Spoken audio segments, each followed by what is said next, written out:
Ibu share screen dulu.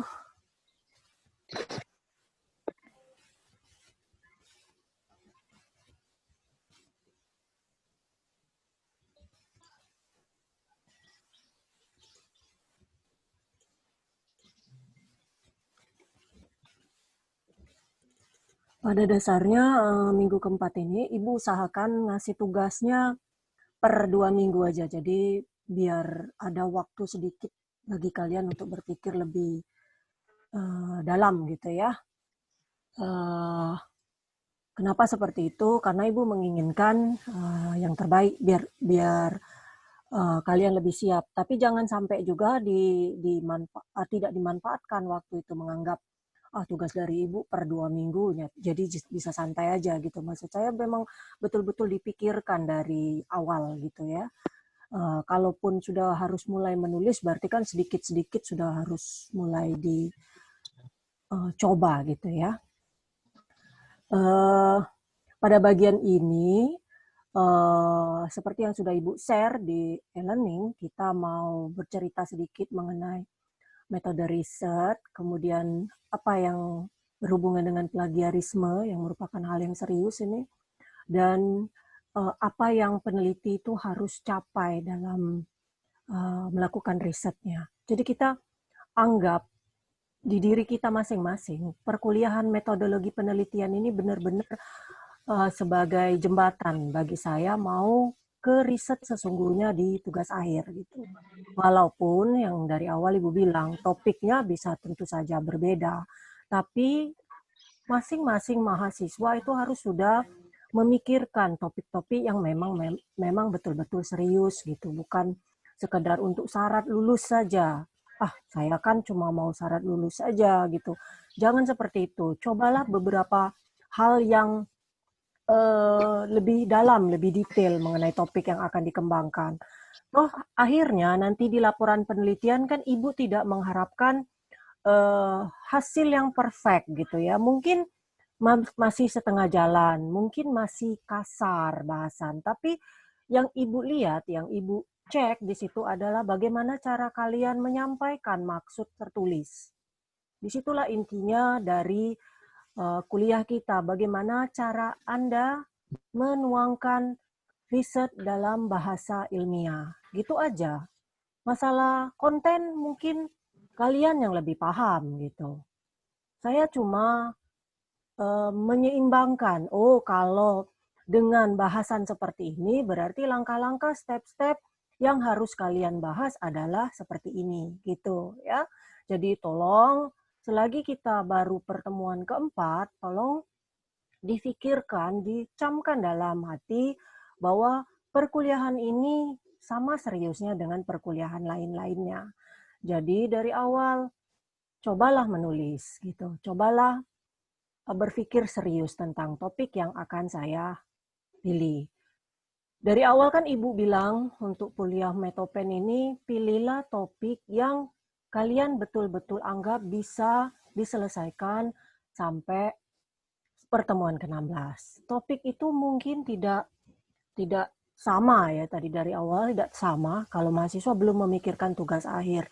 Tetapi topik itu harus lebih dalam, tidak bisa seperti tugas yang cuma diselesaikan seminggu. Jadi enak bener gitu. Kalian harus memikirkan kalau saya mau menggunakan ini, apa sih yang harus saya lakukan supaya risetnya lebih mendalam. Yang saya terpikirkan sekarang membandingkan metode. Yang saya pikirkan sekarang membandingkan model. Itu maksud Ibu ya. Jadi jangan cuma terpaku dengan satu hal saja gitu yang ada di benak.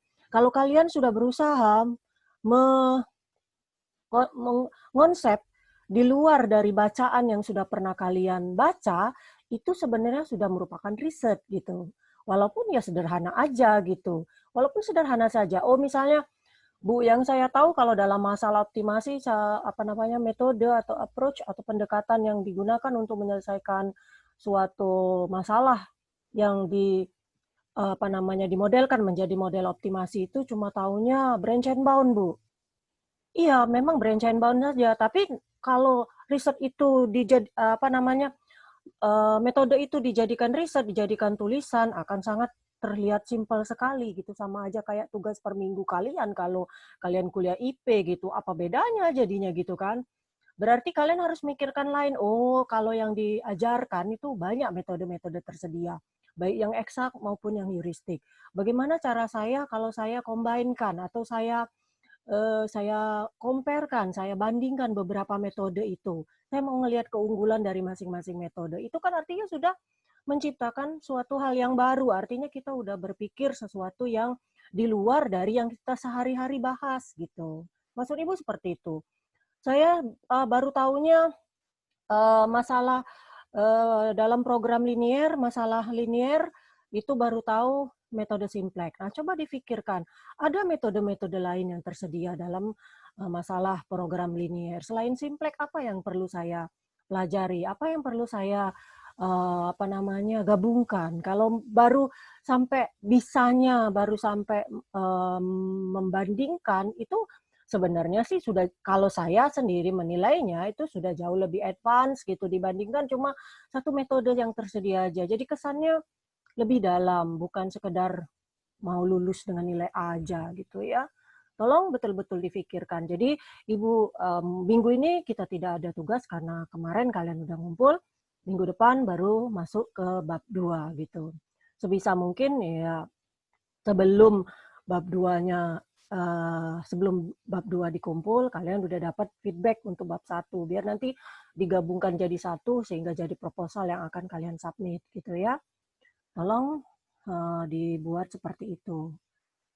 Oke, kita lanjutkan dulu cerita. Jadi ya pada dasarnya ini tadi kuliah metodologi penelitian ini kesannya sedikit membosankan gitu karena tidak melibatkan hitungan segala macam. Saya cuma menyampaikan maksud-maksud, ide-ide, hal-hal yang diperlukan dalam menulis karya ilmiah matematika gitu ya, yang mungkin sedikit berbeda dengan karya ilmiah bidang lain gitu.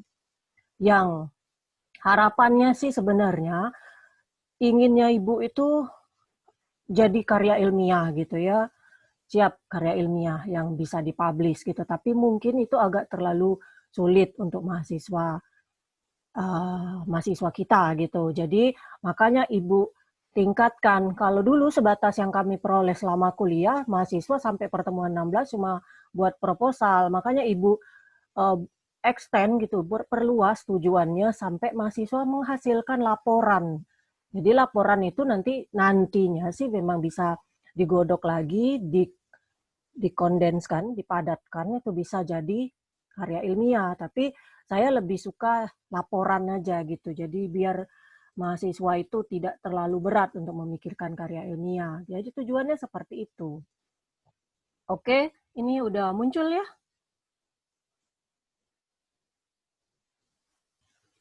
Benar ya? Udah ada kan di screen-nya?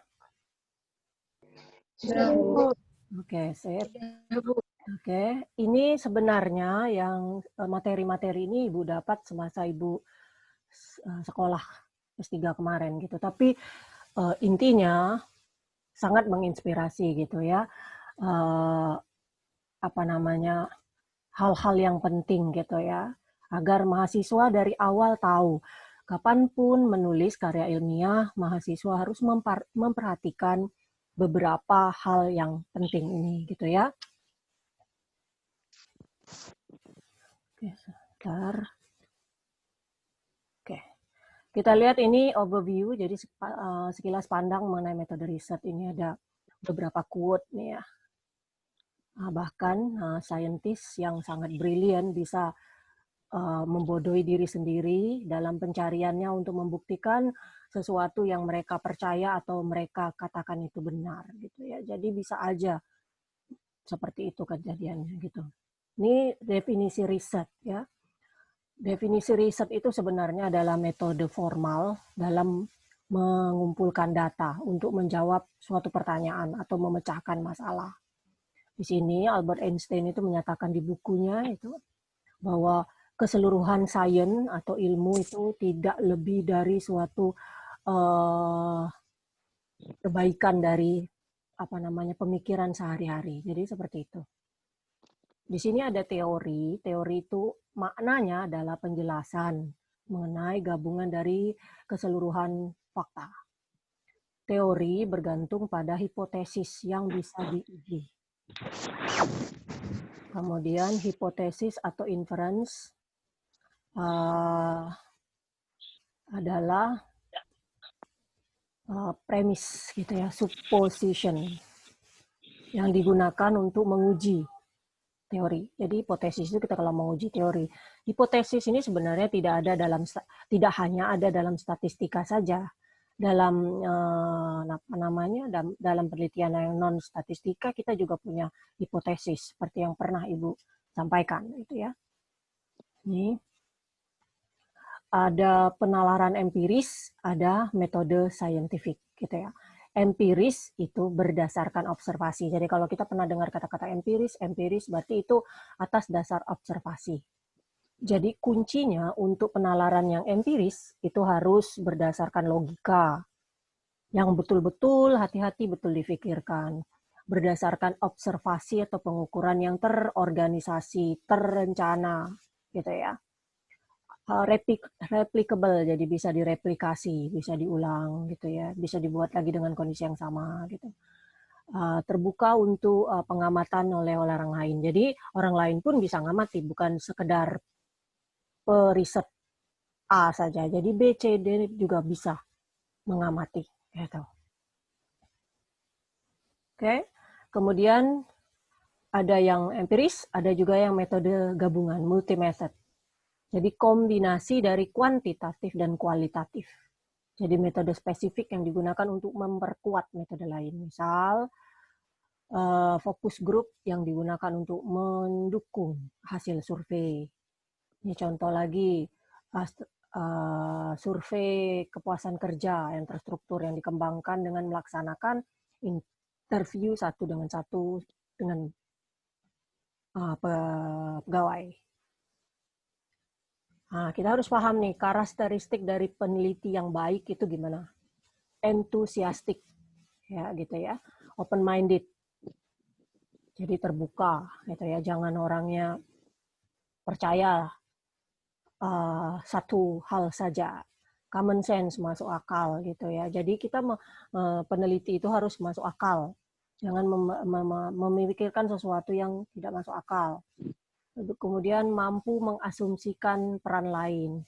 Self-confident, harus percaya diri, harus kreatif dan juga inventif, mampu mencari sesuatu yang baru. Jadi harus seperti itu. Itu ciri-ciri peneliti yang baik. Kita nggak apa-apa sih tadi, self-confident aja mengatakan diri kita researcher. Kalau kita sudah berusaha meneliti sesuatu yang sebelumnya belum dibahas orang ataupun sudah dibahas orang tapi dari segi atau aspek lain, itu kita udah bisa menyatakan diri kita sebagai saintis gitu ya. Ini ada namanya approach, pendekatan kreatif untuk riset. Nah, ini kalau kita baca itu ya, blue itu sesuai, green, red, yellow itu sesuai dengan warna dan tulisan. Ini tapi kalau kita lihat seperti ini kan, kalau diminta blue yang mana itu blue tapi berwarna merah gitu. Jadi kita bisa berpikirnya berbeda-beda gitu. Oke, ini lanjutannya sebagai peneliti yang baik itu sebagai komunikator yang efektif. Perhatian kepada detail, memiliki integritas dan kesabaran, kejujuran. Jadi harus jujur dan berintegrasi. Ethical, ingat ini sangat penting. Etik dalam menulis, etik sebagai penulis, gitu ya. Menerima kritik yang valid, gitu ya. Mengalamatkan kepada isu-isu dunia, gitu, isu-isu yang real yang terjadi. Ini harus yang dipikirkan di dalam hati, apa yang dimaksud dengan keadilan konvensional. Kemudian hal yang paling penting dari pembelajaran untuk kegunaan dalam hidup adalah tidak mempelajari apa yang tidak benar, gitu ya. Kemudian untuk membuang error adalah sama baiknya sebagai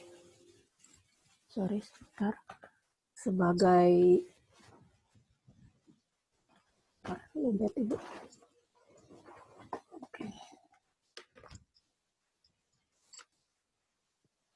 Oke, ini untuk menghilangkan error itu sama baiknya sebagai suatu layanan dan kadang-kadang bisa lebih baik.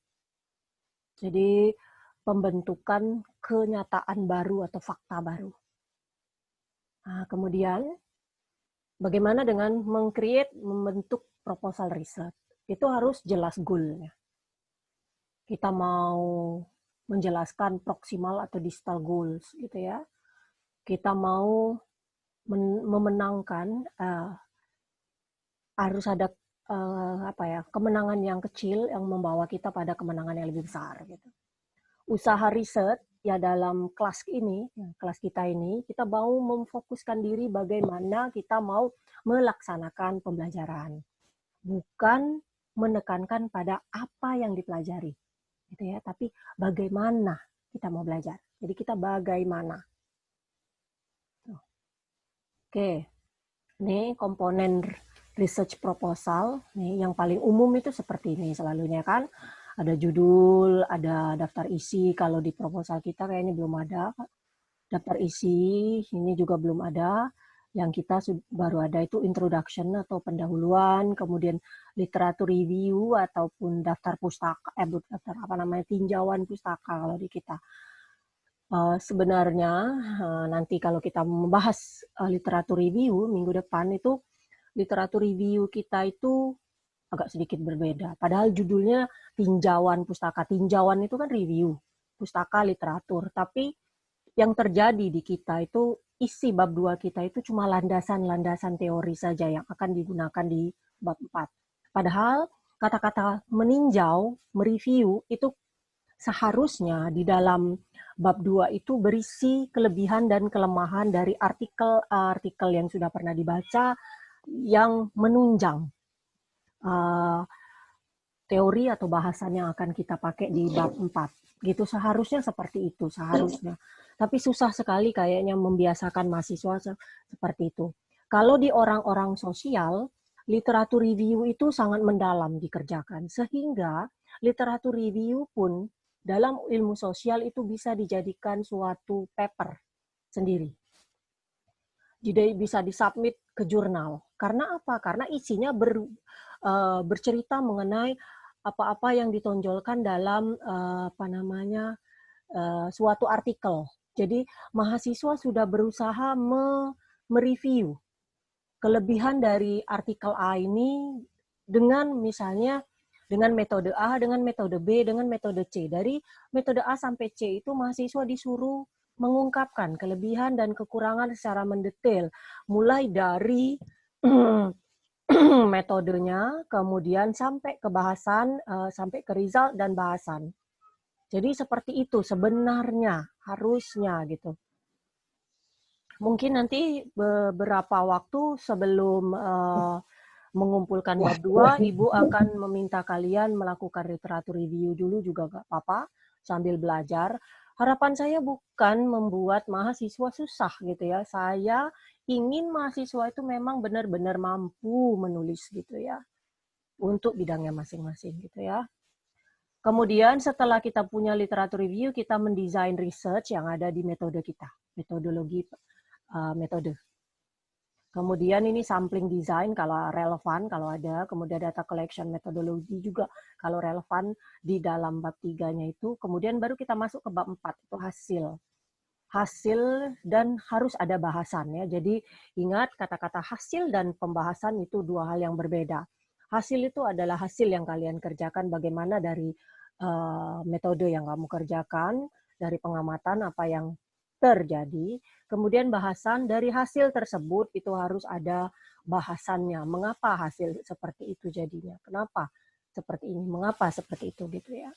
Kemudian baru kita punya summary dan conclusions dan di dalamnya termasuk juga ada future works ataupun saran gitu untuk kedepannya seperti apa gitu ya, mengungkapkan kelemahan juga dan nanti disarankan untuk perbaikannya harus seperti apa gitu.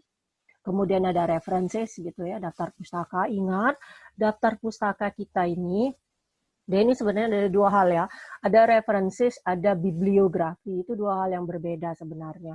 Tapi pada dasarnya apa-apa yang ada di teks dari bab 1 sampai bab 4 itu semua harus ada di references gitu ya. Tidak boleh sumber-sumber bacaan yang tapi tidak disitasi itu muncul di daftar pustaka. Makanya referencing sistem itu sangat penting untuk menghindari mahasiswa dari kekeliruan dalam mengutip.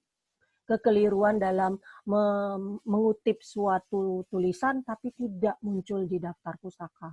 Ini nanti berhubungan dengan bahasan berikutnya, yaitu berhubungan dengan yang namanya plagiarisme. Ya.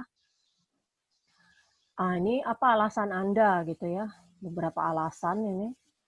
Misalnya nih, saya pindah kelas, saya sibuk kerja, hidup saya ini kurang bagus lah gitu ya. Saya cuma punya komputer tua. Ini belum ada nih kalau di mahasiswa, kemudian sudah lama nggak kuliah gitu misalnya. Itu excuse untuk tidak melakukan riset yang sebenarnya nggak baik gitu ya. Kalau kita sudah mau melakukan riset, fokus saja, jangan buat alasan-alasan gitu, tidak melakukan. Apalagi ini memang mata kuliah gitu ya. Oke, habis ya. Ya.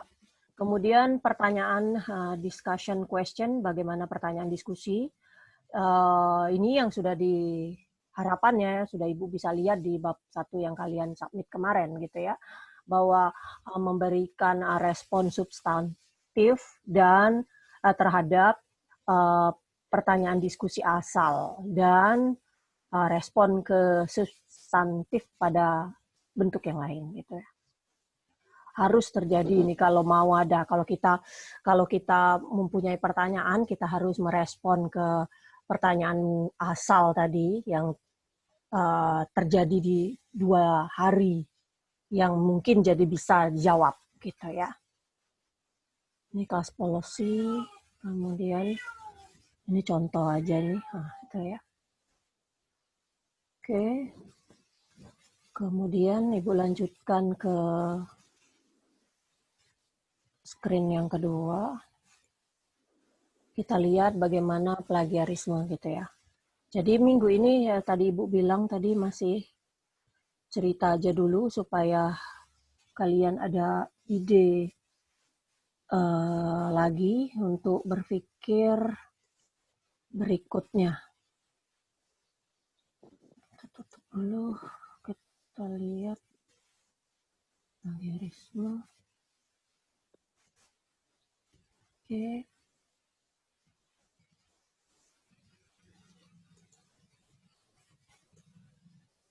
Oke, ada ya, ada ininya. Oke, muncul ya. Sekarang kita lihat plagiarisme, variabel dan APA citation protocol. Kalau ternyata nggak muncul, nanti langsung ngomong aja ya. Soalnya Ibu merasa sih ada di layar. Oke, ini kebijakan plagiarisme yang disampaikan oleh badan ini, WIU, ini Ibu nggak cari ini apa judulnya gitu. Ini kesalahan akademik itu bisa terjadi akibat ketidakjujuran akademik atau ya namanya plagiarisme juga.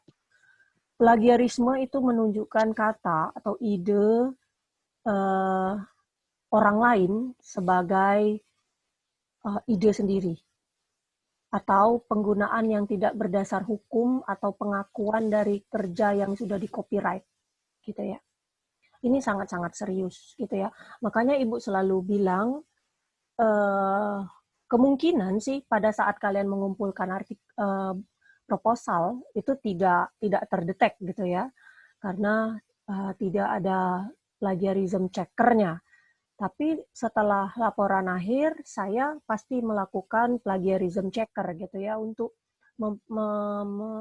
menunjukkan apakah mahasiswa ini memang berpikir dengan kalimat sendiri. Jadi walaupun kalian sudah merasa mengutip kata-kata orang dan sudah menunjukkan bukti kutipan dari artikel tersebut dengan menyatakan nama author dan year-nya, tetap kalian harus mengubah menjadi kalimat sendiri.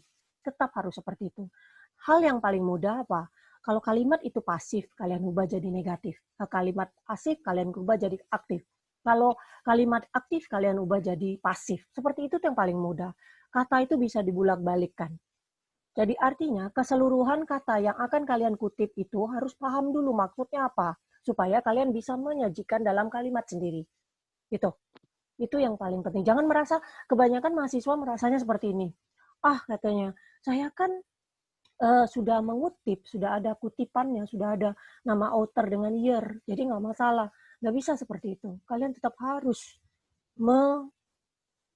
paraphrasing, jadi mengubah menjadi kalimat sendiri kutipan orang tersebut. Gitu ya. Apalagi sampai merasa nggak perlu mengutip, itu nggak bagus.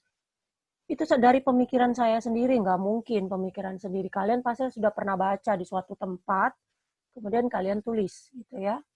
Kecuali memang technical term yang istilahnya memang betul-betul umum, gitu ya. Nggak masalah yang semua orang tahu, nggak perlu, gitu ya. Apalagi yang cuma didapat dari ya bahasa sehari-hari misalnya, gitu ya. Ini suspicionnya, kecurigaan atas plagiarisme. Ini misal anggota fakultas ini, staff gitu, mengirimkan laporan dari bentuk misconduct akademik, misalnya seperti itu, laporan kesalahan ya dalam bidang akademik. Dosen itu harus mengassign mahasiswa untuk dapat nilai F untuk assignment-nya atau keseluruhan kursus gitu, keseluruhan kelas. Jadi dia bisa bisa dapat F gitu. Kalau ternyata bukan idenya atau ide orang lain dinyatakan sebagai ide sendiri tanpa secara tepat menyatakan citasi yang dipakai gitu ya. Ini kemudian ini urutannya maksudnya ya. Officer akademik itu akan menginvestigasi gitu. Nah, ini sekarang kita lihat nih bagaimana cara menghindari plagiarisme.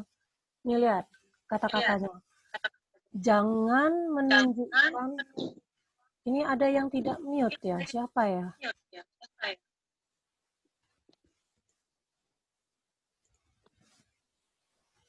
Suaranya berbayang-bayang, double kedengeran di saya. Jadi bagaimana kalau kita mau menghindari plagiarisme? Kalau mau menghindari plagiarisme, kamu jangan menunjukkan data, kata, opini, titik pandang, kepercayaan, ide, konsep sebagai milikmu sendiri, gitu ya. Harus di-cite, harus dikutip secara tepat source lain. Kalau ragu-ragu, cite saja. Cite gitu ya. Jadi kalau ragu-ragu lebih baik kita kutip saja. Submitnya ke Turnitin. Kita juga sudah punya, Unsri juga sudah punya. Jadi Turnitin itu untuk mengecek kesamaan tulisan dengan yang sudah ada di internet gitu. Ini turnitin.com itu ya, ini kita mahasiswa belum ada ya, baru dosen juga yang beberapa, ibu sendiri sudah punya. Tapi mahasiswa tetap bisa akses di perpus ya, walaupun terbatas, ini baru untuk tugas akhir saja ya. Ini reportnya ini seperti ini. Tuh ini contoh nih. Jadi kalau mulai dari yang semester kemarin, Ibu sudah memberikan hasil Turnitin-nya ke mahasiswa, biar dia tahu kemiripannya seperti apa. Itu ini similarity index-nya 8% saja, cukup kecil. Rasanya yang diperbolehkan kalau untuk menulis artikel ilmiah yang beredar itu biasanya 20% itu maksimal bisa sama gitu. Dengan catatan juga ada beberapa yang memang istilah-istilah atau jargon-jargon yang udah umum itu kadang-kadang memang dibaca juga. Jadi tetap harus dicek per manual juga kalau memang udah ada gitu ya. Ini kalau lihat nih, ini persentasenya ini sebenarnya Di sini ditandai yang mana-mana saja yang sama gitu ya. Ada Ibu ada sih contohnya sebenarnya gitu. Jadi terlihat ini 2% match misalnya di mana gitu. Jadi dia akan ditandai sesuai dengan warna-warna di nomor ini. Di nomor ini sebenarnya berwarna gitu. Ini variabel independen dengan dependen gitu ya. Ini baca aja ini yang menyebabkan, ini yang diasumsikan sebelumnya akan menyebabkan, ini akibatnya. Dependen dan independen, kita bebas dan terikat. Moderating variabel dan extraneous variabel. Moderate berarti yang mempengaruhi, dan extraneous itu faktor alternatifnya yang mempengaruhi. Ini confounding. Penggunaan teori. Ini lihat manual untuk dalam literatur yang relevan yang akan kita kembangkan. Kita cari kesejajaran yang lain dalam literatur, semua literatur gitu ya. Ini beberapa ini yang mirip. Nih, kemudian penalaran deduktif. Kita tahu ada teori, hipotesis, observasi, kita konfirmasi. Itu deduktif kalau mau tahu penalaran yang deduktif. Jadi dari teori kita konfirmasi.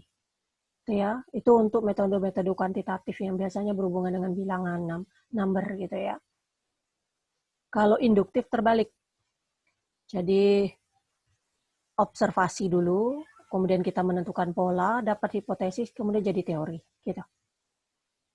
Beberapa penelitian matematika mungkin bisa sesuai dengan bentuk ini gitu ya. Metode kualitatif dan kuantitatif ini mungkin ada yang sama, tapi ada juga yang tidak. Biasanya metode kuantitatif dan kualitatif ini berhubungan dengan statistika gitu ya. Jadi kita observasi, nanti muncul teorinya. Atau tadi sebaliknya, kita dari teori kita kembangkan untuk muncul konfirmasi. Misalnya seperti itu. Ya. Ini yang paling sering terjadi dalam riset itu adalah kesalahan observasi yang berhubungan dengan seleksi observasi, misalnya ngitung gitu, lupa gitu ya, melupakan hal hal yang penting, atau kita mau ngitung itu ada yang salah hitung gitu ya.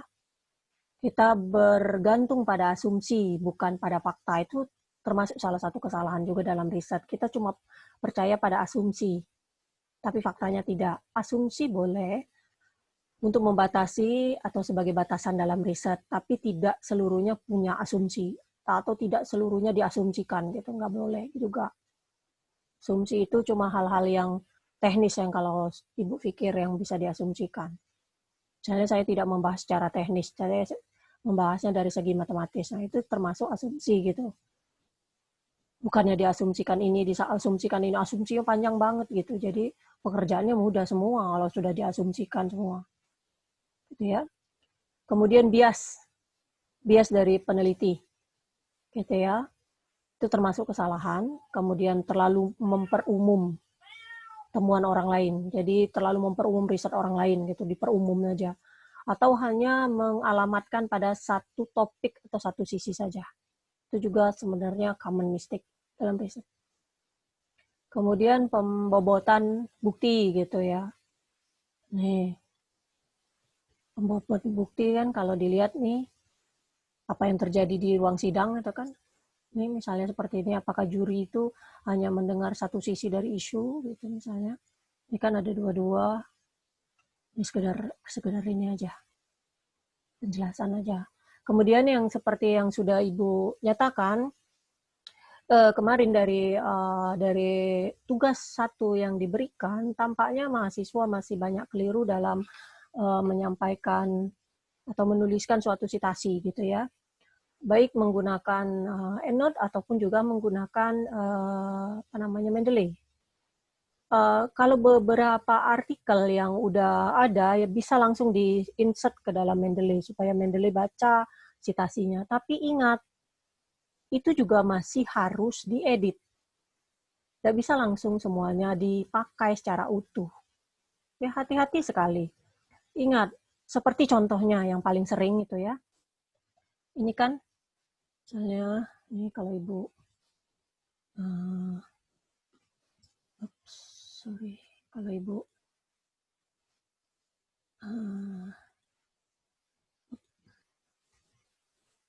jelaskan sedikit. Dalam Mendeley, nih, kalau kebanyakan yang menggunakan Mendeley, itu kalau setelah kita masukkan sitasi, misalnya kita punya artikelnya, itu harus diedit. Kalau misalnya author, balik ke Ibu nih. Oke. Author itu kan harus, kalau ternyata lebih dari satu, semua harus disebutkan. Ini di daftar pustakanya harus disebutkan ya, di DP-nya ya. Kemudian ini kalau kita pakai APA, American Psychological Association. Kemudian harus disebutkan di DP.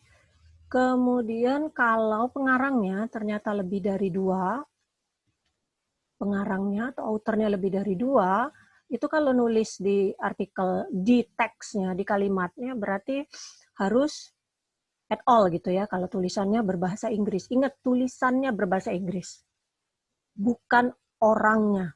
Jadi mentang-mentang kalian tahu itu orang Indonesia pakai dan kawan-kawan, padahal artikel yang ditulis adalah artikel berbahasa Inggris, nggak boleh gitu ya. Jadi misalnya ya harus ditulis Puspita et al. Gitu. Kalau ternyata dia tidak seperti itu, ada beberapa APA itu juga kalau Ibu lihat, kalau Ibu pakai EndNote biasanya, 3 orang itu masih dituliskan semua nama gitu. Padahal di aturan kita di Unsri itu lebih dari 2 itu harus at all gitu. Jadi kalian edit sendiri, harus diedit sendiri. Kalau di EndNote tidak bisa diedit sendiri di teksnya, tapi diedit dari EndNote. Kalau Mendeley bisa secara manual diedit di teks itu sendiri. Jadi hati-hati betul. Kemudian judul itu kan nggak boleh kapital semua, nggak boleh.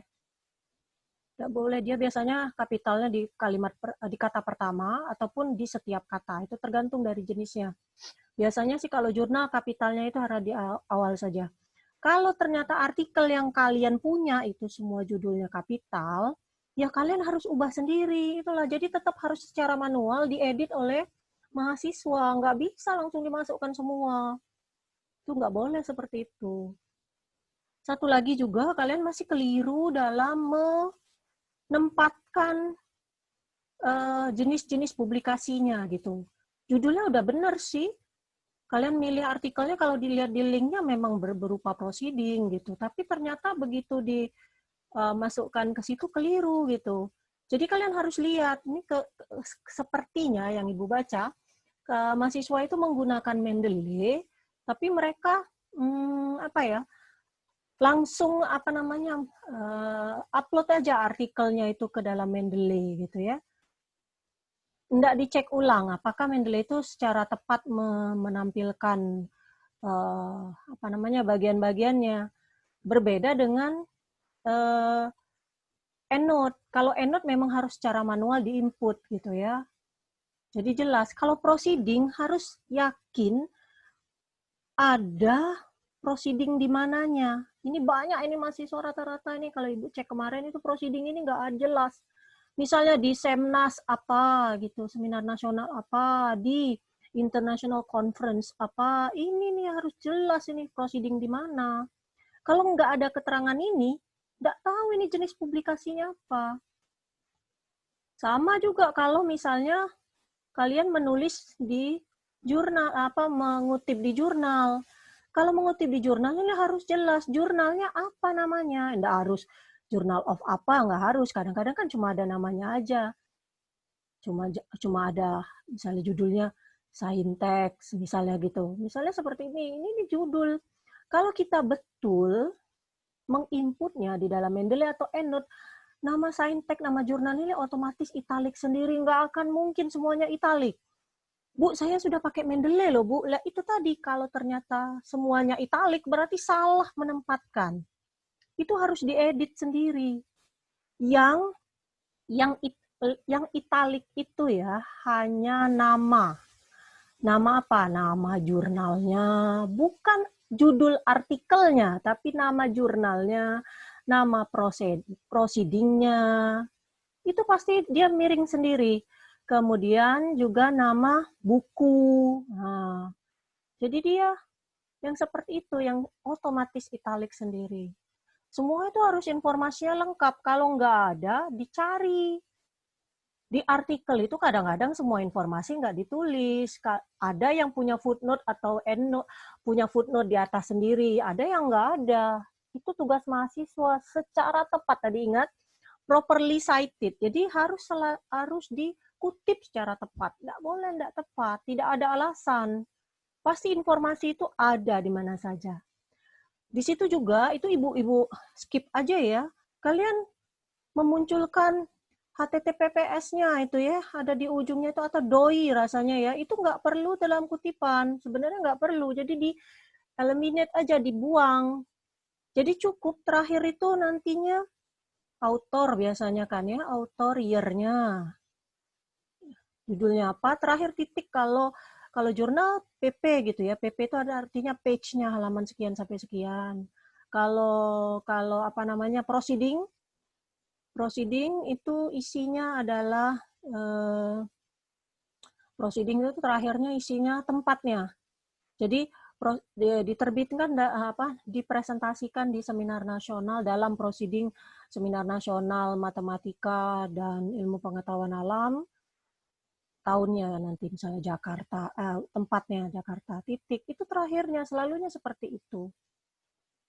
Ingat, Bu, dia nggak ada seperti itu. Ya kalian harus edit sendiri. Kalau dalam dalam EndNote, dia memang bisa kita buat karena kita memang mengedit sendiri. Tapi kalau dalam Mendeley yang Ibu perhatikan, Mendeley itu kadang-kadang nggak langsung seperti itu. Kalau beberapa jurnalnya, beberapa artikel itu nggak mengikuti aturan ini. Jadi kita sendiri yang harus ngeditnya. Ini nanti kayaknya masih perlu lagi, mungkin minggu kapan, terus lagi kita buat cara menulis atau cara mengutip dengan Mendeley ini. Ini penting ya, karena Ibu perhatikan betul.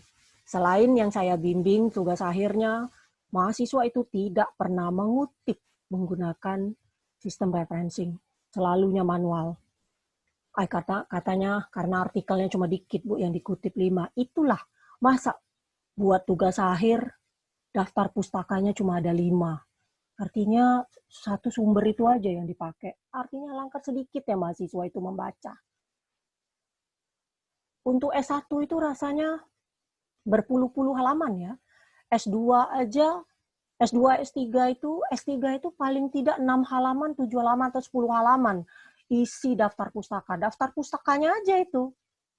Kalau untuk S1, untuk artikel aja yang Ibu tahunya, artikel ilmiah itu minimal kutipannya adalah 25. Minimal ini. Untuk bisa dikatakan sebagai artikel ilmiah yang mau disubmit ke jurnal-jurnal bereputasi. Minimal. Nggak ada yang sedikit gitu, nggak mungkin sedikit. Jadi tolong dibiasakan betul-betul. Saya nggak tahu nanti ke depannya mahasiswa akan berhubungan dengan atau tugas akhir dengan dosen mana, tapi biasakanlah dalam diri sendiri kita mengutip menggunakan sistem referencing yang ada. Makanya udah diperkenalkan gitu. Mendeley free, bisa dipakai oleh mahasiswa semuanya gitu. Harus membiasakan diri. Kalau sudah terbiasa, kapanpun kalian mau menulis ilmiah, pasti kalian menggunakan Mendeley. Tidak hanya di tugas akhir. Gitu ya. Tolong, nanti kita belajar lagi sambil Ibu cross-check. Yang jelas nanti kalau sudah mengirimkan bab 2, Mendeley itu tetap harus dipakai. Saya akan mau melihat. Di bab 1 kemarin kan Ibu koreksi gitu ya. Ada yang tidak dikutip. Sudah menampilkan link tapi tidak mengutip dengan Mendeley. Kalau pakai Mendeley, kalau begitu kita highlight itu terlihat. Yang dipakai itu Mendeley ataupun EndNote. Nggak mungkin nggak. Jadi mudah ngeceknya. Sekarang cuma ngeceknya apakah yang ditulis itu benar atau tidak. Tolong betul-betul diperhatikan. Kalau masih ada bingung-bingung bisa ditanyakan. Jangan tidak bertanya. Ya.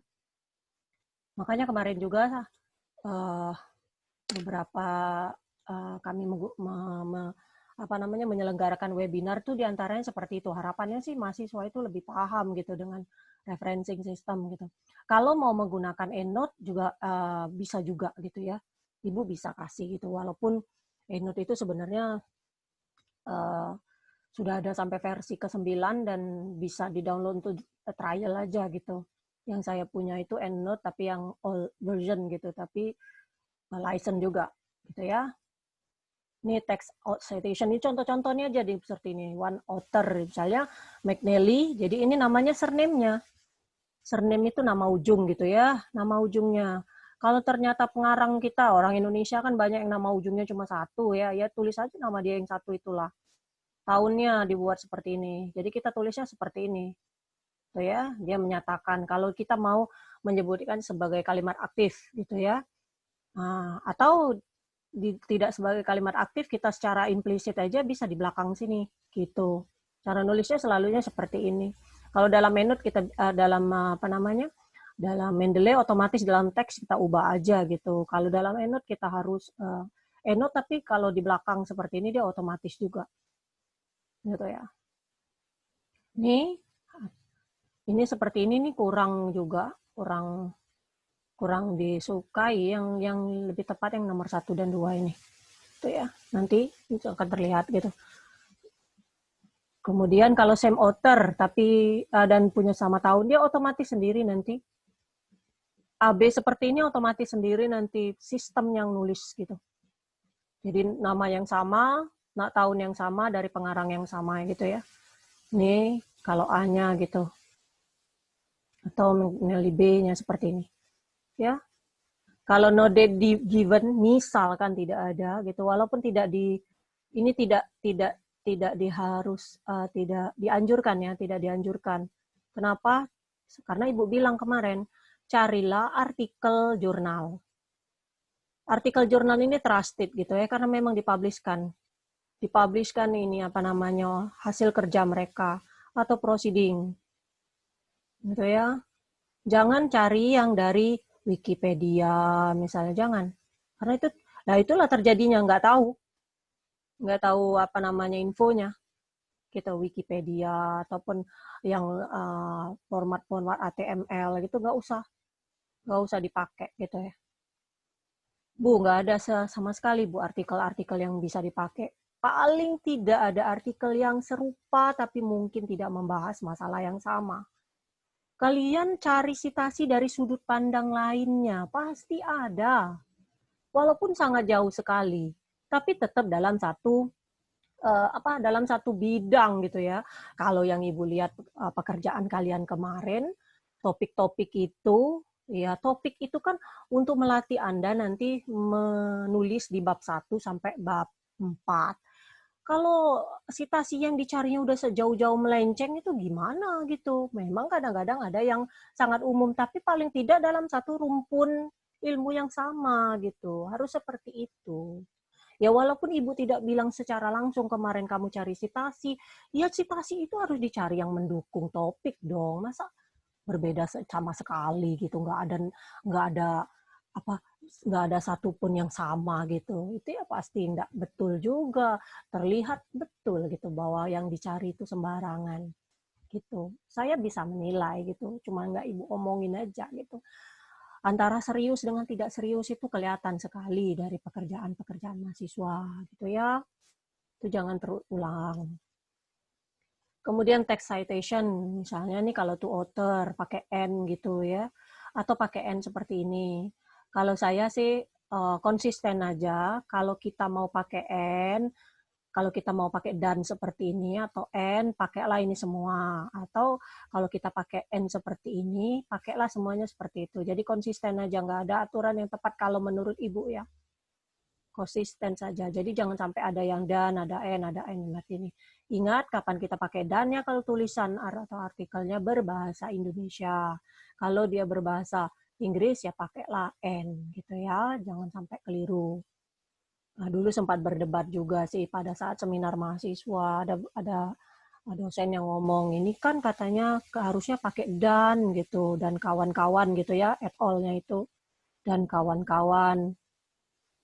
Nah, Ibu bilang Ini kan karena kita tahu orang yang nulisnya namanya misalnya nih Purnomo, Susilo, ya karena kita tahu orang Indonesia gitu. Tapi apakah yakin ini memang betul-betul orang Indonesia? Siapa tahu memang orang luar negeri pakai namanya seperti ini gitu.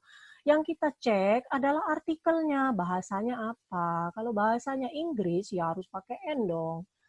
Gitu ya, artikelnya bahasa Inggris gitu atau bahasa selain Indonesia gitu. Kita harus pakai at all gitu. At all itu sebenarnya dan kawan-kawan juga ini dari bahasa apa ya Latin ya. Ini artinya. Jadi at all-nya seperti ini bukan all double tapi at all. Ini rasanya italic kalau dalam penulisan kita. Itulah susahnya gitu ya. Kita belum punya style referencing sendiri gitu. Seharusnya sih di Unsri ini sudah punya juga style sendiri sehingga kalau kita add ke sistem referencing Mendeley atau EndNote formatting penulisan itu sudah ada sendiri, style sendiri. Beberapa universitas di luar negeri itu udah banyak yang punya. Jadi kita tinggal apply saja, nggak akan kesulitan. Bagaimana kalau dua orang, 3 orang, 4 orang bentuk proceeding artikel dan segala macam gitu ya. Kalau kita enggak, jadi kita masih separuh-separuh antara manual dengan pakai sistem gitu. Tapi tetap editingnya harus pakai sistem. Ya, ini kalau terakhir nih di ujungnya seperti ini, ingat koma ini. Tapi ini semua otomatis ini. Kalau kita pakai referencing sistemnya otomatis seperti ini. Yang biasanya suka kita edit itu kalau pengarangnya lebih dari 2. Suka ada perubahan-perubahan. Kalau itu yang tadi Ibu bilang, kalau dalam EndNote, kalau 3 orang itu masih ditulisnya semua. Lebih dari 3 baru tulisnya at all. Berarti itu kita harus ubah sendiri manual. Oke. Nah, ini McNally and author also suggested that feedback must be timely in order to obtain the greater result. Misalnya seperti ini. Kalau kita mau menyatakan author yang sama dan pelajari dengan di paragraf yang sama. Artinya ini kita udah sebutkan di duluan, di depan kata-kata ini. Kalau kita mau menambahkan, kita boleh tulis saja seperti ini tanpa menuliskan tahunnya. Atau kita jadikan dalam satu kalimat yang lengkap, satu kalimat aja, apa hasil yang mereka buat, gitu boleh juga seperti itu. Oke, ini misalnya kalau multiple, tadi dia pakai at all, gitu ya. Menelli author and day, nah dia nulisnya seperti ini, gitu ya. First citation, kalau katanya seperti itu. Kita langsung menulisnya seperti ini. McNally et al. Found that. Gitu ya. Ini kenapa et al-nya tidak italic? Karena artikelnya sudah bahasa Inggris gitu ya. Kita gunakan italic itu dalam teks adalah jargon-jargon yang masih dalam bahasa Inggris. Yang belum umum, belum menjadi serapan bahasa Indonesia. Jadi harus kita italikan, nggak bisa nggak gitu. Seperti internet misalnya gitu. Internet kan sudah jadi kalimat biasa, nggak perlu lagi ditalik, walaupun ini dari bahasa Inggris gitu ya.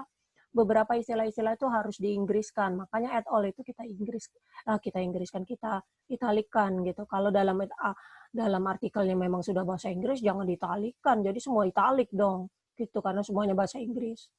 Dalam abstrak juga abstrak kita yang bahasa Inggris, nggak perlu mahasiswa nuliskan semua italik gitu ya. Hati-hati dicek satu-satu kalimatnya, katanya juga. Oke, kalau ada six and more ya sama nih, McNally et al. Jadi seperti ini cara nulisnya et al. Titik. Jadi et al. Itu et al. Titik. Et al. Titik. Itu ya, baru ada komanya tahunnya, year-nya. Itu ya. Short quotation, kalau ini quote gitu ya. Kalau quote ini biasanya pada studi-studi bidang ilmu ekonomi, bidang ilmu sosial ya, hukum misalnya, undang-undang itu kan nggak boleh di referencing ya, nggak boleh di paraphrase, bukan referencing, nggak bisa di paraphrasing, kita nggak boleh menggunakan kalimat lain, nggak boleh. Jadi memang direct quote gitu, jadi harus quote yang betul-betul. Biasanya quote betul-betul itu agak menjorok ke tengah gitu, size fontnya kecil gitu ya, bisa 8 atau 9 gitu, seperti itu. Jadi kita nggak terlalu fokus ke situ, kita tidak pernah pakai direct quote gitu ya, karena kita bisa paraphrasing sendiri. Karena nggak ada yang betul-betul ini. Kecuali kalau ya definisi, kita tulis aja definisi gitu kan. Definisi ini, misalnya definisi graf dalam yang dijelaskan oleh Aldous dan Wilson misalnya. Wilson tahun berapa gitu, 2004 misalnya gitu. Nah, jadi kita langsung tulis saja gitu. Kesalahan umum juga mahasiswa yang sangat tidak ditolerir itu kalau buat definisi-definisi itu, misalnya nih definisi ditulisnya begitu. Definisi 2.1. Graf adalah bla bla bla bla bla bla, terakhirnya di sini di bawah ini terus Aldous and Wilson 2004. Nah, ini tidak betul ini. Ini tidak betul. Tidak boleh buatnya seperti ini. Tidak jelas dan tidak betul. Ya, tidak boleh buatnya seperti ini. Definisi ini harus langsung dibuat. Ini di berikut ini adalah beberapa definisi mengenai teori yang disampaikan atau yang diberikan oleh siapa. Misalnya definisi yang kamu kutip itu ada beberapa. Tidak bisa dipakai yang seperti ini. Jadi jangan diikuti yang artikel di ruang baca itu skripsi sebelumnya. Tidak tepat seperti itu. Nggak ada aturannya seperti itu. Ya, itu kalau di buku ya memang seperti itu karena dia menemukan sendiri semua informasinya mulai dari definisi, lema, teorema, gitu ya. Kita kan mau mengutip tulisan mereka. Long quotation seperti ini. Kalau long ya, ini P ini menunjukkan page ya, halamannya. Kalau source tidak punya page number, nih, bisa kita pakai nih. Gunakan source yang kedua nih. Kalau kita menggunakan source yang kedua nih, sering sekali juga mahasiswa nanya, Bu, katanya, kalau Ibu sih tidak merekomendasikan mahasiswa menggunakan source yang yang kedua gitu. Carilah primary-nya gitu. Kalau primary-nya tidak diketemukan juga, karena misalnya old version betul, belum ada publication-nya, ya apa mau dikata. Tapi biasanya riset-riset itu banyak yang sudah melakukan juga dari sudut pandang yang lain. Jadi dibuang saja. Kalau untuk penelitian-penelitian eksak kayaknya kurang seperti itu, kecuali penelitian-penelitian sosial memang banyak yang seperti ini. Karena beberapa teori itu dipakai lagi. Tapi kalau untuk ilmu eksak yang terus berkembang itu kurang. Dihindari aja. Misalnya ini kita mau menggunakan publikasi oleh Johnson yang 2008. Dan sudah dipelajari, di Johnson 2008 itu dia menyebutkan studi oleh Walker tahun 99 gitu ya. Nah, inilah kata-katanya seperti Ibu bilang. Selalu coba temukan atau dapatkan yang primary source. Ini itu sebaiknya dihindari aja. Dihindari, jangan sampai ini dalam ini, paling sering seperti itu. Johnson gitu ya, Johnson 2008. Terbalik. Misalnya, ya boleh juga Johnson 2008 dalam misalnya Puspita 2010, gitu. Oh sorry, lebih lama ya, dalam Puspita 2000, misalnya nih. Johnson 2008 dalam Puspita, atau terbalik Ibu, Johnson, ya terbalik ya, Ibu terbalik. Ini berarti lebih tua. Ini lebih tertua, dalam Puspita 2010 menyatakan bahwa, gitu. Jangan yang seperti ini, hindari, kalau bisa hindari, kalau bisa carilah yang betul-betul yang Johnson yang tahun 2008 ini. Yang lamanya ini aja kita pakai. Nggak usah yang baru ini. Kalau ternyata dia ngutip punya orang juga gitu.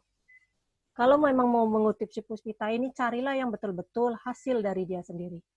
Ya, jangan kutipan juga. Ya, cari seperti itu. Hindari. Kalau enggak mungkin, masih baru spesifikasikan sumber kedua itu dalam reference. Jadi dalam teks nama dari original resource-nya itu tapi cite di secondary. Nih, Walker Study seperti di cite di John 2008 gitu ya. Nah, jadi nulisnya seperti ini, yang lamanya nggak ditulis tahunnya gitu. Walker Study misalnya, kan Walker lebih lama dari Johnson yang dikutip oleh si John. Nah, gitu. John-nya yang harus kita kutip. Jadi yang kita temukan di mananya itu kita kutip. Kita temukan di Johnson, tapi Johnson itu pakai studinya Walker. Berarti kita pakai kita pakai kutipannya seperti itu. Jadi kita nulisnya itu. Ya, misalnya nih ya, nih kita tuh metode A, gitu ya. Jangan metode A ya, apa ya? Teori yang disampaikan Puspita, misalnya gitu, Puspita yang dikutip di siapa Johnson misalnya, gitu, 2008, terkutip menyatakan bahwa gitu. Artinya teori yang ini yang kita punya bukunya yang jelas artikelnya yang punya Johnson gitu ya. Ya, dikutip di Johnson. Yang Puspita ini yang lebih lama, yang ini terbalik misalnya 2000, tahun 2000-nya. Jadi ibu menyampaikan teori, tapi yang kalian punya artikelnya adalah punya Johnson. Di dalam artikel Johnson itu menyebutkan teorinya punya ibu, nah, misalnya seperti itu. Tapi kalian tidak punya artikel ibunya, gitu. Jadi kalian ngomongnya seperti itu. Jadi yang lebih lama disebutkan aja yang muncul di artikel yang lebih baru, gitu ya. Tapi itu tadi sekali lagi selalu coba hindari saja. Cari yang primary, kalau nggak bisa juga baru memang penting betul itu ya harus dimunculkan, misalnya seperti itu ya. Dengan begitu yang ini tuh tidak perlu kita sitasi, jadinya kita sebutin aja gitu yang terbarunya, karena itu tadi ibu ngajarin juga selalu at least 5 tahun, berarti kalau sekarang 2020 minimal 2015 ya artikelnya itu. Artikel kalian yang akan buat itu harus yang 2015. Buku-buku yang lama itu nggak usah dipakai. Sekarang ini banyak publication-nya berupa jurnal, artikel-artikel jurnal. Nggak perlu ada buku, nggak masalah. Di artikel-artikel jurnal itu pun banyak didefinisikan sesuatu yang bisa diambil. Gitu ya, hati-hati. Ingat, pelajari, cari artikel, kumpulkanlah 20 artikel saya tadi. Kemarin urutannya udah ibu bilang ya, 10-10 ya, 10 bahasa Indonesia, 10-10 ini apa? Bahasa Indonesia, bahasa Inggris ya? Benar nggak? Halo, benar nggak? Oke. 10 bahasa Indonesia, 10 bahasa Inggris. Dan biasanya bentuknya yang Ibu bilang apa tadi? Artikel, jurnal, dan proceeding aja ya? Artikel, jurnal, buku, proceeding ya? Gitu. Tolong, jelas-jelas harus jelas kalau artikel jurnal, jurnal mana, bukunya, apa judulnya, siapa penerbitnya. Kalau buku harus ada penerbit. Harus nih, namanya buku masa nggak diterbitkan. Dapat dari mana buku itu? Aneh gitu kan. Proceeding, kalau proceeding itu harus ada nama seminarnya dan harus ada tempatnya di mana. Harus ada. Itu dari sini aja Ibu sekilas sudah tahu, oh ini artikel jurnal, oh ini buku, ini proceeding gitu.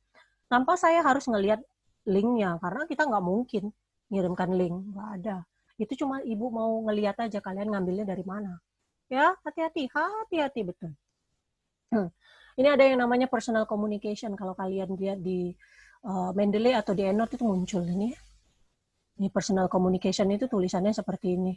Biasanya ada semacam report ya. Report dari suatu perusahaan atau suatu lembaga gitu. Tapi jarang kita bidang matematika. Ada tapi ada. Beberapa Ibu temukan juga. Formattingnya ya, ini formatnya diabaikan aja, ini disesuaikan, tapi selalunya double space ya. No extra space between paragraph. Jadi biasanya kan dia itu kan yang ini tuh cuma satu atau 1,5 ya. Satu citasi. Yang keduanya baru ini dua spasinya double, 2 spasi baru rapat lagi gitu ya. Kalau urutan formatting seperti ini dicek nanti di jurnal. Biasanya seperti itu sih. 2, yang ininya 1,5 aja ya. 1,5 aja ini. Ini double space, the line of text. Yang ininya agak rapat. Jadi bukan semuanya 2. Jadi ini misalnya satu citasi, satu daftar pusaka, ini daftar pusaka berikutnya. Ini graduate applied ini.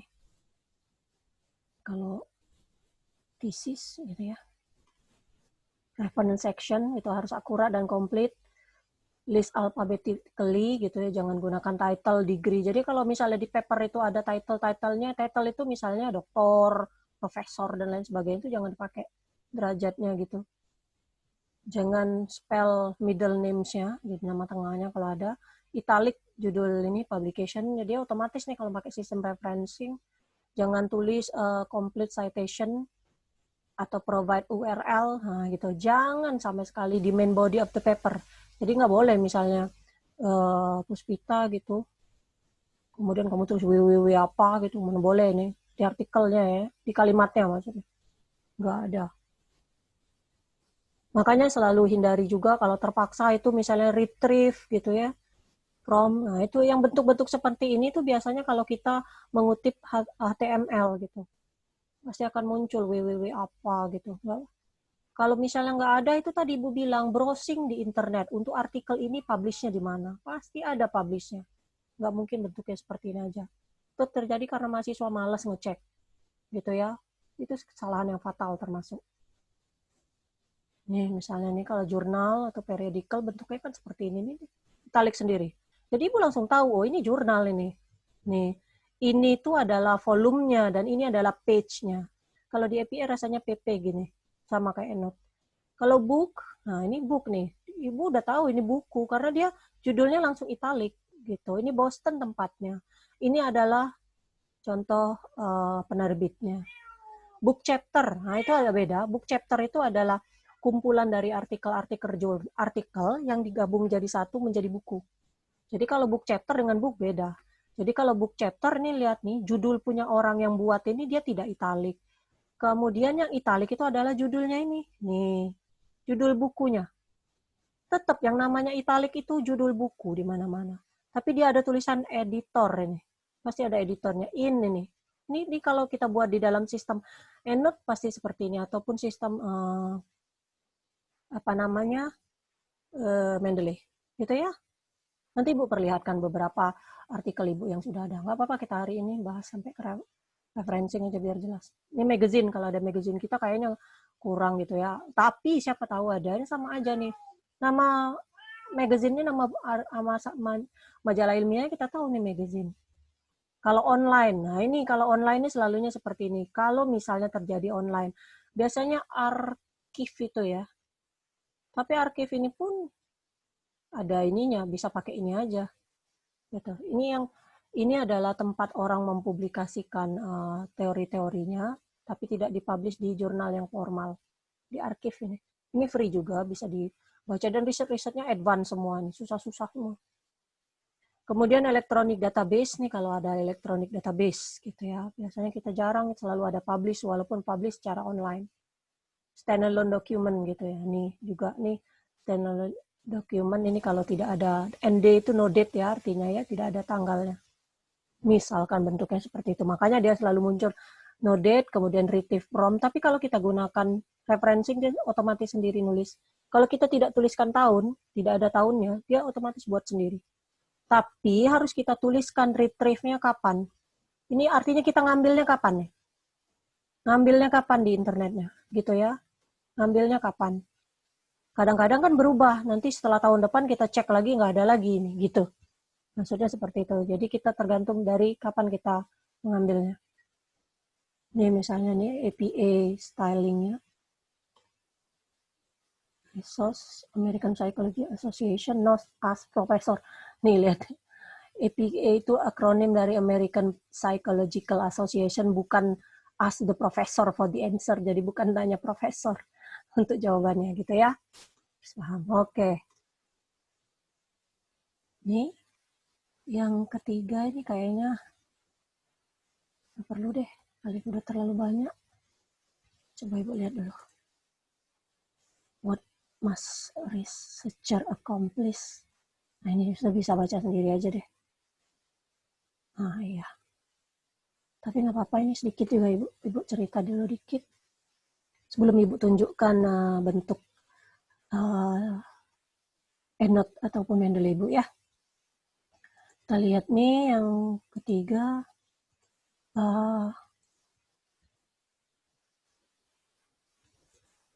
Apa yang harus peneliti capai. Jadi kita mau capai apa nih? Kita buat riset ini terus mau capai apa? Jadi kamu anggap aja di kuliah Metopen ini sudah menganggap diri sebagai researcher gitu ya, peneliti ya, karena ada sesuatu hal yang mau diteliti gitu ya. ada sesuatu hal yang menarik perhatian yang untuk dipelajari lebih mendalam, itu jadi sudah namanya researcher gitu ya. Ini 4 tipenya yang harus dicapai itu kita report, laporkan, kita deskripsikan, kita jelaskan, dan kita prediksikan. Jadi sifatnya seperti itu. Report harus dari level yang paling dasar. Kebanyakannya dari level yang paling dasar. Memberikan summation total atau keseluruhan dari beberapa data atau untuk mengenerate, untuk menghasilkan beberapa statistik gitu ya. Harus ada data yang tersedia kalau kita mau report. Data itu harus secara hati-hati dikumpulkan untuk mendapatkan hasil. Ini beberapa riset yang memerlukan data ya. Ya jadi Ibu bilang tadi ada riset yang memang membuktikan teorema ataupun meng-create teorema itu tidak perlu data gitu. Tapi tetap harus ada data kita ya berupa informasi-informasi sebelumnya. Pembuktian-pembuktian sebelumnya yang mau kita kumpulkan gitu ya. Mau kita gabungkan menjadi satu atau mau kita create untuk menjadi teori yang baru. Deskriptif, tadi ada reporting, deskriptif. Deskriptif itu penjelasan itu untuk memperoleh jawaban atas pertanyaan kita, siapa, apa, kapan, di mana, dan bagaimana. Kemudian kita definisikan atau jelaskan subjeknya, misalnya profil masalah kita itu apa, orangnya, peristiwanya. Ada data collection, ada mengumpulkan data, ada waktu observasinya. Kemudian melibatkan interaksi dari 2 atau lebih variabel. Bisa mempunyai inferensi yang kuat atau tidak. Itu bisa saja. Tidak, bisa ya. Penjelasan sekarang, explanatory. Studi explanatory itu di luar dari studi yang deskriptif. Peneliti biasanya menggunakan teori atau setidaknya hipotesis untuk menjelaskan penyebab dari fenomena tertentu. Gitu ya, kita pasti pakai teori. Penguji kemudian menguji hipotesis dengan model. Nah, gitu, pengujiannya dengan model, gitu. Ini yang explanatory. Rata-rata kita buatnya seperti itu, ujinya dengan model. Bisa model matematika, model optimasi, model diskrit, bisa model continue, pakai diferensial ataupun secara statistika, gitu ya. Sifatnya explanatory, gitu ya. Jadi kita tidak deskriptif saja karena kita bukan studinya ilmu sosial, gitu. Kita pasti explanatory penjelasan, ya. Prediktif. Nah, ini juga setelah kita menjelaskan, kita bisa memprediksikan ke depannya seperti apa gitu. Dalam beberapa bidang ilmu itu ada yang bersifat prediktif dari statistika, secara statistikanya, kemudian dari optimasi, dari OR gitu ya, ada inventory itu untuk memprediksikan ke depan juga gitu, bisa berdasarkan data yang sudah ada sekarang atau sebelumnya. Ya. Untuk melihat interaksi antar variabel dan melihat risiko yang mungkin. Studi yang demikian itu memerlukan pembuatan inferensi yang order tinggi, yang levelnya lebih tinggi. Prediksi itu didasarkan atas hipotesis explanatory tadi, asosiasi dari variabel, sehingga kita bisa memprediksikan ke depan dengan hipotesis yang sudah ada, dengan data yang sudah ada sekarang ini. Gitu. Apakah riset selalu didasarkan atas pemecahan masalah? Itu pertanyaannya. Jawabannya, beberapa hal di sini. Riset aplikasi, riset terapan itu menekankan kepada penyelesaian masalah praktis. Penyelesaian masalah dari kealamian riset terapan artinya bahwa dilakukan untuk mendapatkan jawaban dari pertanyaan yang tertentu yang berhubungan dengan aksi, kinerja, atau policy atau kebijakan yang diperlukan. Saya selalu menjawab seperti itu. Dari semua 4 tipe itu termasuk riset terapan karena kita reporting, kita deskriptif, kita kemudian explanatory gitu ya. Jadi semuanya itu adalah riset terapan. Jadi kalau ada riset terapan, gimana kalau riset dasar? Apakah riset dasar itu juga berbasis pada penyelesaian masalah? Gitu. Kalau dilihat, riset dasar itu lebih kepada mendapatkan suatu teori berdasarkan fenomena gitu. Kalau riset terapan kita selalu base-nya ke problem solving, penyelesaian suatu masalah. Itulah makanya namanya terapan. Jadi pada dasarnya di akhir riset, kalau tipe riset kita adalah dasar, kita menciptakan suatu teori-teori yang nantinya bisa diaplikasikan oleh riset terapan. Seperti itu. Jadi orang-orang bidang murni itu kalau melakukan riset, pasti hasil dasarnya adalah berupa teori-teori ataupun berupa polisi-polisi kebijakan-kebijakan, bukan polisi, berupa teori-teori, bisa teori berusaha lema, teorema, yang kedepannya nanti akan dipakai oleh riset-riset terapan. Gitu ya. Oke. Kalau sekiranya ada pertanyaan, nanti langsung ditanyakan aja ke Ibu ya. Jangan tidak. Ini yang terakhir.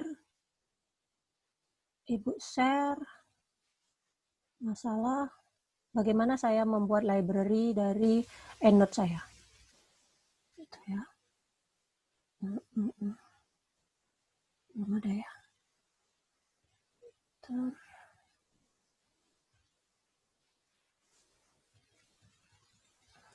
Ini Ibu close dulu. Save. Terakhir.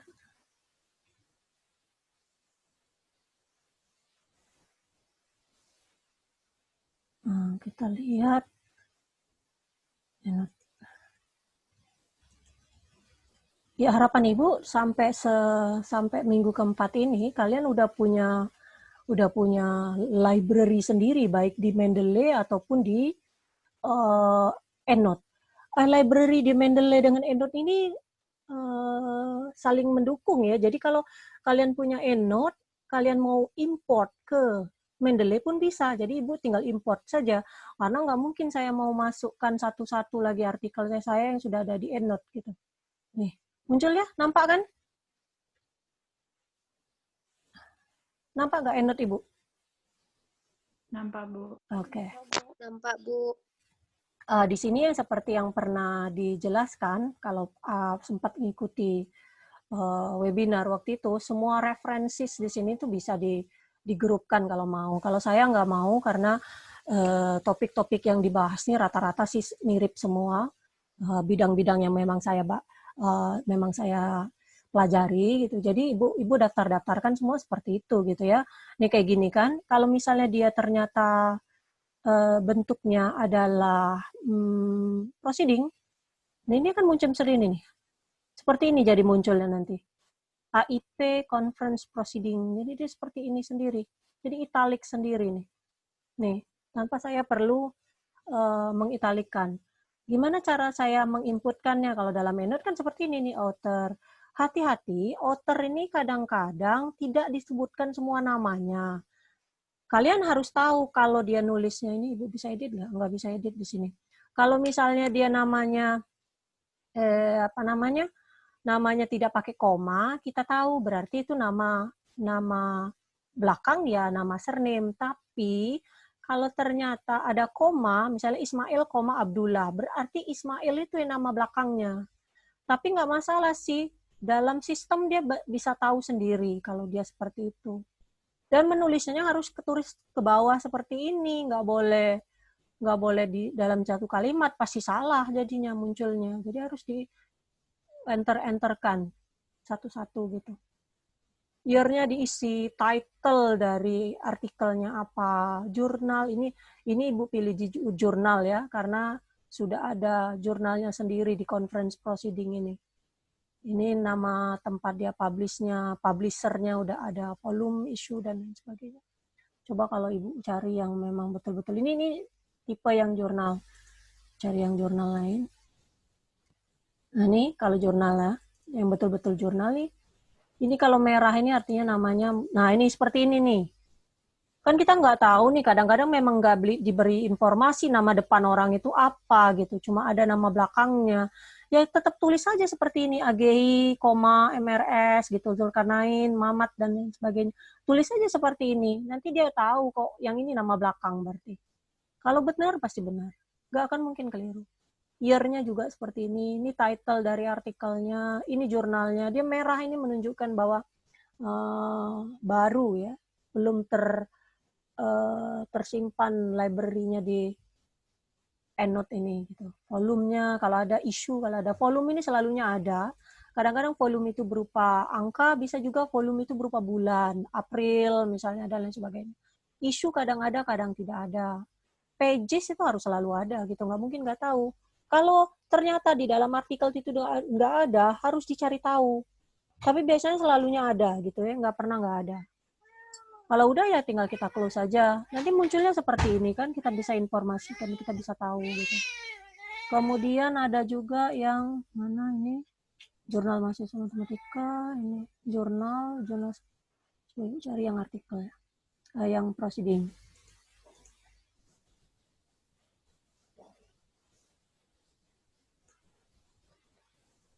Nah ini, misalnya ini proceeding nih, dia selalunya muncul di tulisan ini, paper presented at, gitu. Kalau kita cuma punya proceeding gitu.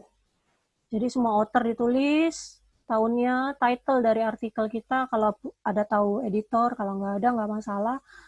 Conference name-nya kita tulis, apa namanya, ini misalnya IEEE, tempatnya harus tahu di mana, ya Jogja, gitu, publisher kalau ada, kalau nggak ada nggak masalah. Jadi begitu kita close, jadi ini muncul sendiri. Karena kita nulis conference name, jadi dia pasti muncul. Konferensinya di mana nih, lihat. At second international seminar. Kalau proceeding, baru ingat Ibu, kalau proceeding itu yang diitalikan adalah ininya, apa? Judulnya agak berbeda kalau proceeding. Proceeding seperti ini. Kecuali proceeding itu sudah dijadikan printed document, dia jadi buku. Maka bukunya nanti italic. Kalau enggak ya seperti ini. Jadi udah tahu nih IEEE gitu ya. Ini Jogjanya nggak muncul, makanya kalau di dalam EndNote, kalau nggak muncul Ibu sering tulis di sini tempatnya. Misalnya Ibu tulis segini. Kalau Ibu tulis seperti ini, Ibu close, ini kita yes kan. Nah dia jadi muncul, nggak muncul lagi. Nah nih, Yogyakarta. Jadi muncul tulisannya. Seperti itu. Itulah tadi Ibu bilang, ada beberapa hal yang kadang-kadang perlu kita manipulasi sendiri sehingga sesuai dengan yang diinginkan. Gitu ya. Jadi begitu dari ngelihat ini udah tahu, nah ini International Conference Universitas Riau Pekanbaru. Jadi udah tahu. Jadi tanpa susah-susah udah tahu, oh ini proceeding internasional. Kalau proceeding nasionalnya laporan ini annual. Nah ini proceeding nasional. Ini misalnya proceeding nasional kan, ini tetap ini pilihannya conference proceeding. Editornya kalau ada kita tulis, kalau nggak ada biarin gitu. Annual, tempatnya di Palembang, publishernya ada, tulis aja. Nanti tadi dia muncul seperti ini. Nih. Ya. Jadi betul-betul Ibu inginkan nanti di bab 2 yang akan kalian buat itu kalian udah buat secara lengkap. Bila perlu kalau sudah ada 20-nya muncul semua di bab 2. Kalau belum ada, nggak mungkin sih belum ada, harus sudah cukup 20. Karena apa? Karena di bab 4 itu jarang sekali kita mengutip sesuatu. Di bab 4 itu pure adalah bahasan kita mengenai pengembangan dari atau bagaimana kita menjawab dari metode kita. Jadi jarang sekali ada kutipan. Itulah Ibu bilang, kutipan itu paling-paling sedikit aja kalau kita compare dengan riset yang sudah dibahas di bab 2. Baru muncul lagi. Jadi harapan Ibu di bab 2 itu memang sepenuhnya udah lengkap. Bab 1, bab 2 itu, bab 2-nya itu sudah lengkap 20 citasi mahasiswa. Ya, tolong diperhatikan. Ini kalau yang EndNote ya. Ibu close ya. Ibu perlihatkan yang lain.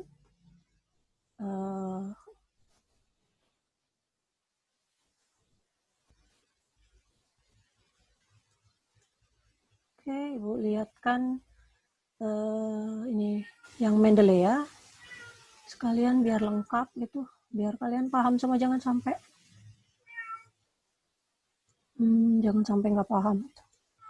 Coba Ibu cari Mendeley.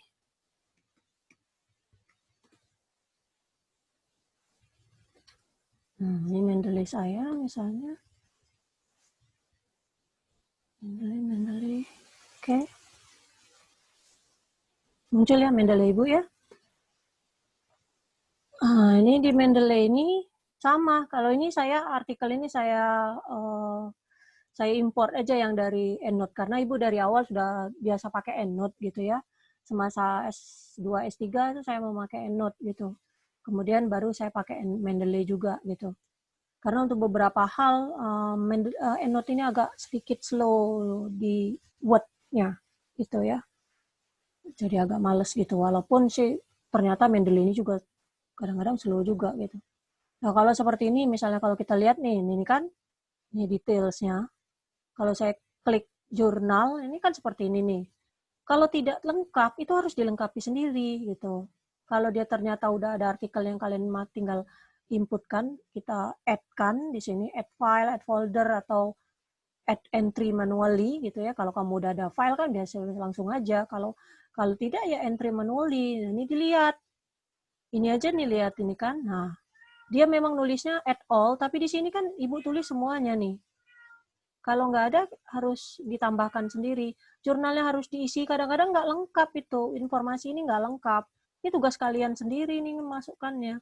Nggak usah nih abstrak, nggak perlu. Dimasuk tag juga nggak masuk. Nggak perlu. Alter keyword ini kebetulan karena Ibu inputkan dari artikel. Jadi dia udah ada sendiri keywordnya. URL atau segala macam itu nggak perlu. Nih file, ini kebetulan ada filenya. Gitu ya. Kalau kayak ini kan nggak ada file nih, berarti saya inputkan manual. Tulis saja proceeding title-nya apa, pengarangnya nih siapa nih, gitu ya. Kemudian year-nya kalau cuma ada seperti itu. Pages-nya kalau memang betul-betul nggak tahu, ya udah biarin aja. Gitu. Ya, jadi betul-betul harus dicek sendiri oleh mahasiswa, nggak boleh. Jangan ada excuse, karena, Bu, dari artikelnya seperti itu, oh nggak bisa. Itu harus diedit sendiri kalau nggak sama. Kalau dalam memunculkan artikel di teks sudah paham semua kan ya. Kalau EndNote itu tinggal di add sendiri oleh mahasiswa. Sampai sini ada yang mau ditanyakan nggak? Kalau ada yang mau ditanyakan langsung aja dipotong omongan Ibu.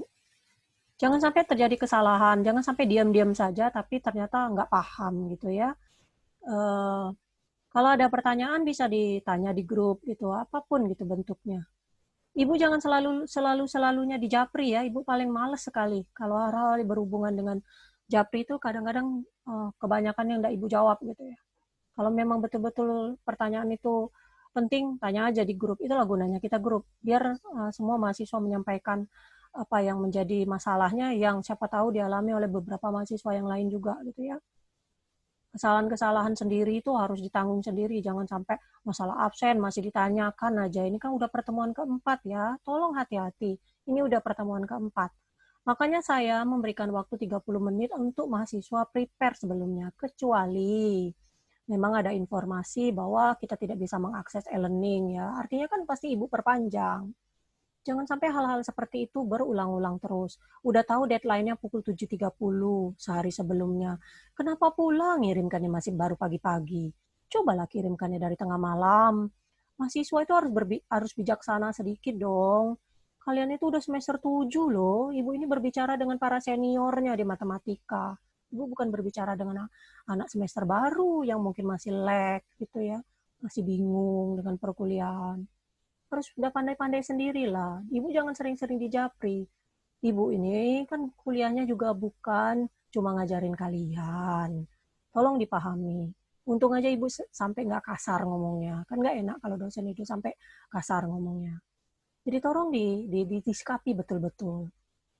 Sudah tadi bilang, mungkin karena ibu ngasih tugasnya terlalu cepat, 1 minggu. Oke, mulai untuk bab 2 dan seterusnya, ibu akan kasih kalian waktu 2 minggu untuk memikirkan. Jadi minggu depan kalau ibu sudah kasih tugas, 2 minggu ke depannya baru dikirim gitu. Biar kamu panjang waktunya untuk mempersiapkan. Jadi tidak ada excuse. Jangan selalu detik-detik, menit-menit terakhir untuk submit. Kita ini kuliahnya online. Online itu banyak faktor yang mempengaruhi. Paling tidak malamnya. Kalau disuruh kumpul pagi, kumpullah tengah malam yang katanya jaringannya agak lebih stabil, atau sehari sebelumnya. Bijaksana sedikit jadi mahasiswa. Ya, jangan manja. Sama-sama susah kita kuliah online ini. Bukan kalian aja gitu. Tapi saya tetap menikmati. Dan harapannya kalian juga tetap menikmati kuliah ini. Sama-sama nikmati. Kapanpun, dimanapun, pada saat apapun kalian bisa online. Baru bangun tidur, belum mandi pun ibu nggak tahu gitu kan. Sama. Mungkin kalian kuliah sampai makan nggak masalah gitu ya. Jadi jangan ada alasan untuk tidak mengikuti perkuliahan. Ya, oke. Kalau nggak ada yang mau ditanyakan atau belum terpikirkan pertanyaan apa, Nanti dipikirkan, kalau mau ditanyakan, tanyakan aja.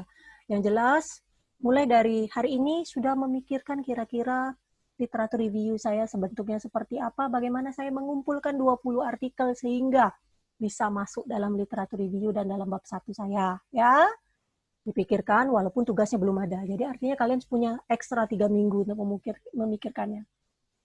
Kita nggak perlu ikut bahwa pertemuan keempat harus kuis, pertemuan ke-8 harus UTS, nggak perlu seperti itu.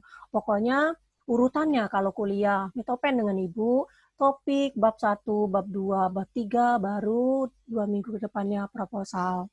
Setelah proposal nanti diskusi-diskusi dikit aja, nggak akan banyak lagi, karena berhubungan dengan bagaimana mahasiswa mengembangkan tulisannya untuk buat bab 4, baru ke terakhirnya UAS. Minggu ke-16 itu pasti UAS dikumpulkan ya. Penilaian itu ya itu tadi berarti dari tugas-tugas itu akan menjadi NTR-nya, akan menjadi penilaian NTR-nya, kemudian NUTS-nya ya UTS dari proposal dan UAS-nya ya UAS. Gitu aja ya. Absensi pasti ada persentasenya juga. Absensi di Zoom dan absensi di e-learning masing-masing 5%, 5%. Gitu ya. Ibu kurang, ibu totalin aja sih. Ibu menghargai aja yang selalu hadir 16 kali dengan yang 15 kali pasti mungkin agak beda dikit nilainya walaupun 5% aja gitu, nggak banyak. Gitu ya. Mahasiswa tetap bisa ujian gitu kan. Ingat maksimal 3 kali kan untuk absen dari kelas gitu. Kelas Zoom ataupun kelas ini nggak apa-apa, dimanfaatkan aja. Itu ya, terserah. Sekarang nih belajar itu tergantung kemauan sendiri gitu ya. Nggak perlu diatur-atur karena ibu jauh nggak bisa ngelihat kalian dari jauh gitu. Yang saya lihat sih mahasiswanya tampaknya seger-seger, nggak tahu sebenarnya ngantuk gitu ya. Oke, cukup ya. Nanti ya seperti biasa materi-materinya apa namanya ibu share di apa namanya di e-learning untuk bisa ditonton ulang gitu. Siapa tahu ada beberapa mahasiswa yang ibu dapat informasi ya jaringan sinyalnya jelek Bu kalau pada saat kuliah Zoom, bisa dibaca ulang, bisa dilihat ulang, bisa ditonton ulang gitu ya materi-materi tersebut. Oke, cukup ya dari Ibu. Mohon dipikirkan untuk seminggu ke depan ini agar minggu depannya lagi udah siap. Minggu depan itu Ibu jelaskan dulu mengenai literatur review sedikit, baru kita tugas, gitu ya. Sekarang mungkin pekerjaan kamu adalah ngumpulin artikelnya dulu sambil dibaca-baca. Apa yang mau saya tambahkan? Oke? Oke. Itu aja dari Ibu ya.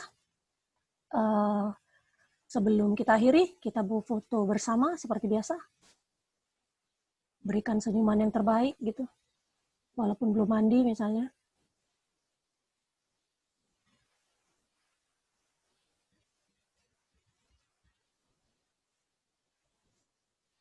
Oke, sebentar. Kita ambil gambar yang pertama. Kemudian gambar yang kedua. Oke.